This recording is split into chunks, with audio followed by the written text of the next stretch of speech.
Assalamualaikum warahmatullahi wabarakatuh. Saya Muhammad Pandu Al-Afif dengan NPM D1A023045. Di sini saya akan mengerjakan UTS yang diberikan oleh Bu Desi dan Ibu Rosi. 1. Pekerjaan sosial atau Peksos adalah profesi yang berfokus pada membantu individu, kelompok, dan masyarakat untuk mengatasi masalah sosial dan meningkatkan kesejahteraan mereka. Sebagai suatu profesi, pekerjaan sosial memiliki kriteria, kerangka, pengetahuan, nilai keterampilan, serta bidang kerja yang terstruktur. Kriteria profesi pekerjaan sosial. Pekerjaan sosial sebagai profesi memenuhi sejumlah kriteria, antara lain pengetahuan khusus atau body of knowledge. Pekerja sosial didasarkan pada teori, penelitian, dan praktik yang dikembangkan melalui pendidikan formal. Pendidikan formal. Untuk menjadi seorang pekerja sosial, seseorang harus menempuh pendidikan formal di bidang pekerjaan sosial yang terakreditasi mulai dari sarjana hingga pasca sarjana. Kode etik. Pekerjaan sosial memiliki kode etik yang mengatur perilaku profesional, memastikan bahwa para pekerja sosial bertindak dengan integrasi, menghormati hak-hak individu, dan memajukan keadilan sosial. Pengakuan dan lisensi. Banyak negara mensyaratkan para pekerja sosial untuk memiliki lisensi atau sertifikasi yang mengakui kemampuan profesional mereka. 2. Kerangka pengetahuan atau body of knowledge. Kerangka pengetahuan pekerja sosial mencakup berbagai disiplin ilmu yang mendukung pemahaman dalam praktik profesi ini. Teori sosial, pemahaman tentang struktur sosial, dinamika kelompok, dan faktor-faktor yang mempengaruhi interaksi manusia. Psikologi dan sosiologi. Pekerja sosial memahami perilaku individu dalam konteks sosial dan psikologi mereka. Kebijakan sosial dan hukum. Pengetahuan mengenai kebijakan sosial dan hukum penting untuk intervensi yang tepat dalam masalah sosial. Metode intervensi meliputi teknik wawancara, asesmen, konseling, dan metode intervensi lainnya yang digunakan untuk membantu klien. 3. Nilai-nilai pekerja sosial. Nilai dalam pekerja sosial menjadi landasan moral bagi praktik pekerja sosial. Beberapa nilai utama dalam pekerja sosial adalah keadilan sosial. Pekerja sosial berkomitmen untuk memperjuangkan keadilan dan kesetaraan bagi semua individu. Penghargaan terhadap martabat dan harga diri individu. Setiap orang memiliki hak untuk diperlukan dengan hormat dan dihargai tanpa memandang status sosial atau latar belakang mereka. Hak asasi manusia. Pekerjaan sosial melindungi semua dan memperjuangkan hak-hak dasar manusia. Pemberdayaan mendorong individu dan komunitas untuk mengembangkan potensi mereka dan membuat keputusan sendiri. 4. Keterampilan pekerja sosial. Pekerja sosial membutuhkan berbagai keterampilan untuk dapat melaksanakan tugas mereka secara efektif, termasuk keterampilan interpersonal, kemampuan berkomunikasi secara efektif dengan klien, keluarga, dan komunitas. Keterampilan konseling. Pekerja sosial harus bisa mendengarkan, memberikan dukungan emosional, dan memfasilitasi pemecahan masalah. Keterampilan analisis. Melakukan analisis mendalam terhadap situasi sosial dan menemukan akar permasalahan. Keterampilan advokasi. Pekerja sosial seringkali menjadi advokat untuk hak-hak klien mereka di hadapan lembaga atau pemerintah. Manajemen khusus. Kemampuan mengelola berbagai kebutuhan klien dalam jangka waktu tertentu dan memastikan mereka mendapat akses layanan yang dibutuhkan. 5. Bidang kerja pekerjaan sosial. Pekerja sosial bekerja di berbagai bidang yang berfokus yang pada individu, kelompok, komunitas, dan kebijakan. Beberapa di antaranya: 1. Layanan kesejahteraan sosial. Membantu keluarga yang mengalami masalah sosial seperti kemiskinan, kekerasan dalam rumah tangga, atau pengabaian anak. Pekerjaan sosial kesehatan. Melibatkan intervensi dalam bidang kesehatan, termasuk membantu pasien dalam sistem perawatan kesehatan, baik fisik maupun mental. Pekerjaan sosial pendidikan. Melibatkan pekerja sosial dalam sekolah atau institusi pendidikan untuk membantu siswa yang mengalami kesulitan akademik, sosial, atau emosional. Pekerjaan sosial di lembaga permasyarakatan. Membantu narapidana untuk rehabilitasi dan integrasi kembali ke masyarakat. Pekerjaan sosial komunitas. Melakukan pemberdayaan masyarakat untuk meningkatkan kesejahteraan melalui inisiatif komunitas, pembangunan masyarakat, dan advokasi kebijakan. Pekerjaan sosial bukan hanya profesi yang terstruktur, tetapi juga panggilan moral untuk membantu individu dan komunitas mengatasi tantangan sosial, mencapai kesejahteraan, dan mengupayakan perubahan sosial yang berkelanjutan. Nomor 2, keberfungsian sosial adalah salah satu konsep utama dalam pekerjaan sosial yang merujuk pada kemampuan individu, keluarga, atau kelompok untuk berfungsi secara efektif dalam memenuhi kebutuhan dasar dan berinteraksi dengan lingkungannya. Dalam konteks pekerjaan sosial, keberfungsian sosial mencakup upaya untuk membantu klien mencapai kesejahteraan, baik secara fisik, emosional, sosial, maupun ekonomi. Fokus pekerjaan sosial. Pekerjaan sosial berfokus pada peningkatan keberfungsian sosial melalui intervensi yang ditunjukkan untuk memberdayakan individu, keluarga, atau masyarakat. Ini dilakukan dengan cara 1. Mengidentifikasi masalah sosial yang mempengaruhi keberfungsian klien, menyediakan dukungan psikososial dan sumber daya, membantu klien mengembangkan keterampilan dan kapasitas untuk mengatasi tantangan mereka. Syarat keberfungsian sosial: keseimbangan psikologis dan emosional. Individu mampu mengelola emosi dan stres serta memiliki kesejahteraan mental yang baik. Kemandirian. Individu mampu mengambil keputusan dan bertindak secara mandiri dalam kehidupannya. Interaksi sosial positif.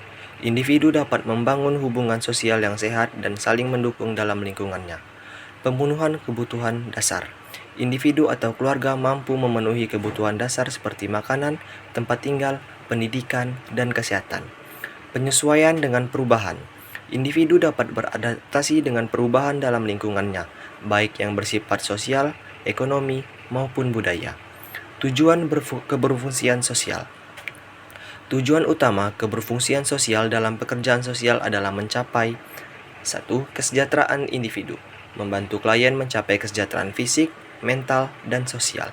Pemberdayaan, memberikan klien kemampuan untuk mengatasi masalah secara mandiri dan memberdayakan mereka dalam pengambilan keputusan. Integrasi sosial, memfasilitasi partisipasi klien dalam masyarakat dan memperbaiki hubungan sosial mereka. Pencegahan dan intervensi dini, mencegah terjadinya masalah sosial atau psikologis yang lebih berat dengan melakukan intervensi sejak dini. Fungsi keberfungsian sosial. Fungsi keberfungsian sosial dalam pekerjaan sosial meliputi fungsi preventif, mencegah munculnya masalah sosial dengan memberikan edukasi, bimbingan, dan dukungan kepada klien. Fungsi kuratif, mengatasi dan menyelesaikan masalah sosial yang sudah terjadi melalui intervensi langsung. Fungsi rehabilitatif, membantu klien memulihkan diri dari masalah atau kondisi yang telah mempengaruhi fungsi sosial mereka. Fungsi pengembangan, meningkatkan kapasitas dan potensi klien untuk mencapai kesejahteraan yang lebih baik. Tugas pekerja sosial dalam meningkatkan keberfungsian sosial. Asesmen, mengidentifikasi masalah dan membutuhkan serta kondisi sosial yang mempengaruhi keberfungsian mereka. Intervensi, merancang dan melaksanakan strategi. Tujuan pekerja sosial dalam meningkatkan keberfungsian sosial. Asesmen, mengidentifikasi masalah dan kebutuhan klien serta kondisi sosial yang mempengaruhi keberfungsian mereka. Intervensi, merancang dan melaksanakan strategi yang efektif untuk membantu klien mengatasi masalah dan meningkatkan fungsi sosial. Advokasi, membantu klien mendapatkan akses ke sumber daya yang diperlukan seperti pelayanan kesehatan, pendidikan, atau bantuan sosial. Konseling, memberikan dukungan emosional dan bimbingan untuk membantu klien menghadapi masalah pribadi atau sosial. Pemberdayaan, mendorong klien untuk mengembangkan keterampilan, pengetahuan, dan kekuatan internal agar lebih mandiri dalam kehidupan mereka. Secara keseluruhan, keberfungsian sosial sebagai fokus pekerjaan sosial bertujuan untuk memastikan bahwa individu dapat berfungsi secara optimal dalam masyarakat, mencapai kesejahteraan, dan terhindar dari masalah sosial yang lebih serius. 3. Dalam praktik pekerjaan sosial, ada beberapa sistem sumber yang digunakan untuk membantu individu, keluarga, dan komunitas mencapai kesejahteraan. Sistem-sistem ini dapat dipahami sebagai berbagai sumber yang tersedia dan bisa diakses oleh pekerja sosial untuk membantu klien. Berikut adalah beberapa sistem sumber yang sering digunakan dalam praktik pekerjaan sosial. 1. Sistem mikro. Sistem mikro merujuk pada individu dan hubungan langsung mereka. Dalam konteks ini, pekerja sosial bekerja langsung dengan individu atau keluarga yang mengalami masalah. Fokusnya adalah pada interaksi interpersonal seperti dinamika keluarga, hubungan dengan teman, dan pengaruh lingkungan. Contoh sumber mikro, dukungan keluarga, relasi antar individu, dan jaringan teman. Sistem meso. Sistem meso mencakup lingkungan sosial di luar individu atau keluarga tetapi masih berpengaruh langsung seperti sekolah, tempat kerja, kelompok keagamaan, atau komunitas lokal.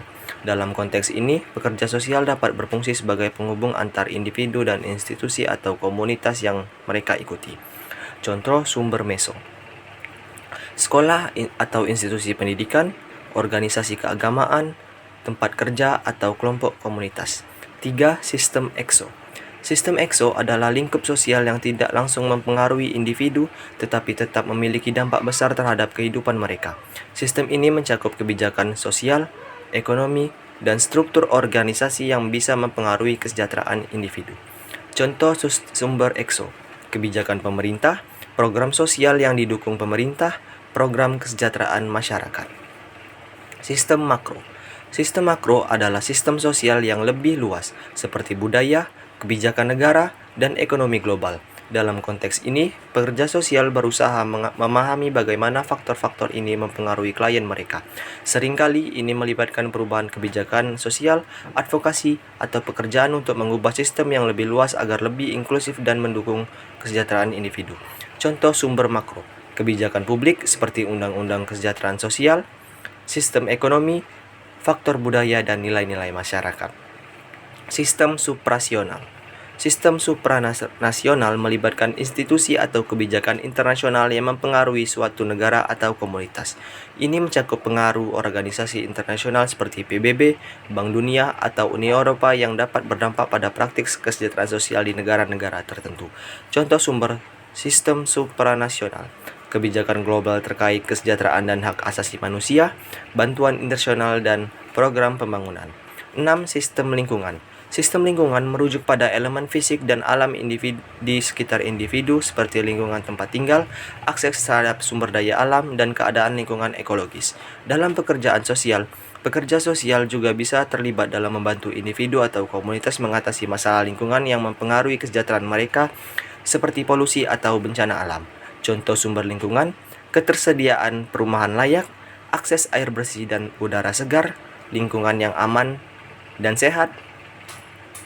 Sistem-sistem sumber ini memberikan kerangka kerja bagi pekerja sosial untuk melihat masalah klien secara holistik, memahami pengaruh berbagai faktor, dan mengembangkan intervensi yang tepat untuk meningkatkan kesejahteraan klien di berbagai tingkat kehidupan. 4. Tahap-tahap dan proses pertolongan dalam praktek pekerjaan sosial melibatkan langkah-langkah sistematis yang bertujuan untuk membantu klien mengatasi masalah mereka. Secara umum, tahapan tersebut meliputi 1. Pengumpulan data atau assessment. Pada tahap ini, pekerja sosial melakukan pengumpulan informasi mendetail mengenai kondisi, permasalahan, dan kebutuhan klien. Peksos melakukan wawancara, observasi, dan menggunakan alat bantu lainnya untuk memahami situasi klien. Contohnya, seorang peksos bertemu dengan anak jalanan yang terlibat dalam kenakalan remaja. Peksos mengumpulkan informasi terkait latar belakang keluarga, kondisi ekonomi, lingkungan, tempat tinggal, serta masalah spesifik yang dialami anak tersebut, seperti kecanduan narkoba atau masalah kekerasan. 2. Perencanaan atau planning. Setelah data terkumpul, Peksos bersama klien menetapkan tujuan-tujuan yang ingin dicapai dan menyusun rencana intervensi. Rencana ini mencakup langkah-langkah yang akan diambil serta dukungan apa yang diperlukan, baik dari individu maupun lembaga terkait. Contohnya, Peksos dan anak jalanan yang ditemukan membuat rencana agar anak tersebut mengikuti rehabilitasi narkoba dan mendapatkan bimbingan keterampilan kerja. Mereka juga mendiskusikan dukungan apa yang bisa diberikan oleh keluarga atau komunitas. 3. Intervensi atau implementation. Pada tahap ini, Peksos mulai melaksanakan rencana yang telah dibuat dengan cara menghubungkan klien dengan layanan yang sesuai, memberikan bimbingan, dan melakukan pendampingan dalam proses perubahan. Peksos berperan sebagai fasilitator dan mediator antara klien dan sumber daya yang tersedia. Contohnya, Peksos mengantarkan anak jalanan tersebut ke pusat rehabilitasi, membantu mengajukan beasiswa untuk program keterampilan, dan memberikan dukungan emosional selama proses rehabilitasi. 4. Evaluasi atau evaluation. Peksos dan klien mengevaluasi kemajuan yang telah dicapai dalam mencapai tujuan. Pada tahap ini, Peksos menilai efektivitas intervensi yang telah dilakukan dan melihat apakah tujuan sudah tercapai atau masih perlu penyesuaian. Contohnya, setelah beberapa bulan, Peksos menilai apakah anak jalanan tersebut sudah menunjukkan perubahan perilaku seperti menjauh dari lingkungan yang tidak sehat atau mulai mengembangkan keterampilan yang bisa digunakan untuk mencari pekerjaan. 5. Terminasi atau termination. Jika tujuan telah tercapai, hubungan profesional antara Peksos dan klien akan diakhiri secara bertahap. Peksos memastikan bahwa klien telah cukup mandiri dan dapat melanjutkan hidupnya tanpa pendamping intensif. Contohnya, anak jalanan yang telah selesai rehabilitasi memiliki keterampilan kerja dan mendapatkan pekerjaan akan diberi penguatan untuk hidup mandiri. Peksos akan memutuskan hubungan bimbingan namun tetap membuka kemungkinan untuk kontak di masa depan jika dibutuhkan. 6. Tindak lanjut atau follow up. Meskipun hubungan utama telah diakhiri, Peksos mungkin melakukan tindak lanjut untuk memastikan klien tetap stabil dan tidak kembali ke masalahnya sebelumnya. Contoh, Peksos mungkin akan melakukan kunjungan sesekali. 4. Tahap-tahap dan proses pertolongan dalam praktek pekerjaan sosial melibatkan langkah-langkah sistematis yang bertujuan untuk membantu klien mengatasi masalah mereka. Secara umum, tahapan tersebut meliputi 1. Pengumpulan data atau assessment. Pada tahap ini, pekerja sosial melakukan pengumpulan informasi mendetail mengenai kondisi, permasalahan, dan kebutuhan klien. Peksos melakukan wawancara, observasi, dan menggunakan alat bantu lainnya untuk memahami situasi klien. Contohnya, seorang Peksos bertemu dengan anak jalanan yang terlibat dalam kenakalan remaja. Peksos mengumpulkan informasi terkait latar belakang keluarga, kondisi ekonomi, lingkungan, tempat tinggal, serta masalah spesifik yang dialami anak tersebut, seperti kecanduan narkoba atau masalah kekerasan. 2. Perencanaan atau planning. Setelah data terkumpul, Peksos bersama klien menetapkan tujuan-tujuan yang ingin dicapai dan menyusun rencana intervensi. Rencana ini mencakup langkah-langkah yang akan diambil serta dukungan apa yang diperlukan, baik dari individu maupun lembaga terkait. Contohnya, Peksos dan anak jalanan yang ditemukan membuat rencana agar anak tersebut mengikuti rehabilitasi narkoba dan mendapatkan bimbingan keterampilan kerja.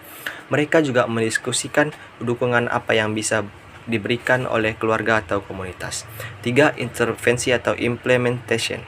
Pada tahap ini, Peksos mulai melaksanakan rencana yang telah dibuat dengan cara menghubungkan klien dengan layanan yang sesuai, memberikan bimbingan, dan melakukan pendampingan dalam proses perubahan. Peksos berperan sebagai fasilitator dan mediator antara klien dan sumber daya yang tersedia. Contohnya, Peksos mengantarkan anak jalanan tersebut ke pusat rehabilitasi, membantu mengajukan beasiswa untuk program keterampilan, dan memberikan dukungan emosional selama proses rehabilitasi. 4. Evaluasi atau evaluation. Peksos dan klien mengevaluasi kemajuan yang telah dicapai dalam mencapai tujuan.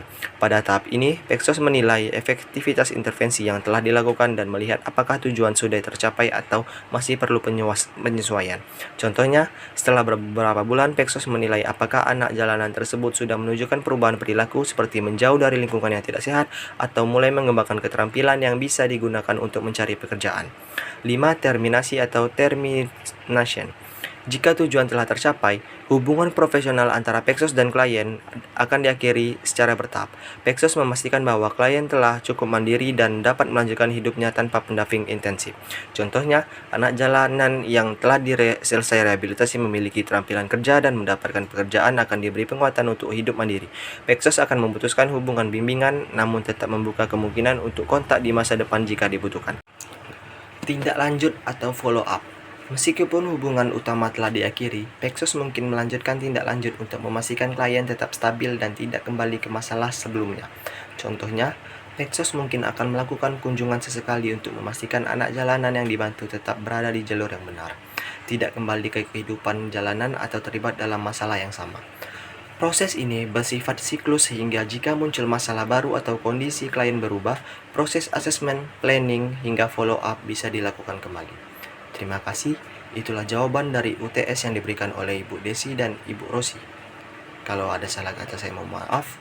Billahi taufiq wal hidayah. Wassalamualaikum warahmatullahi wabarakatuh.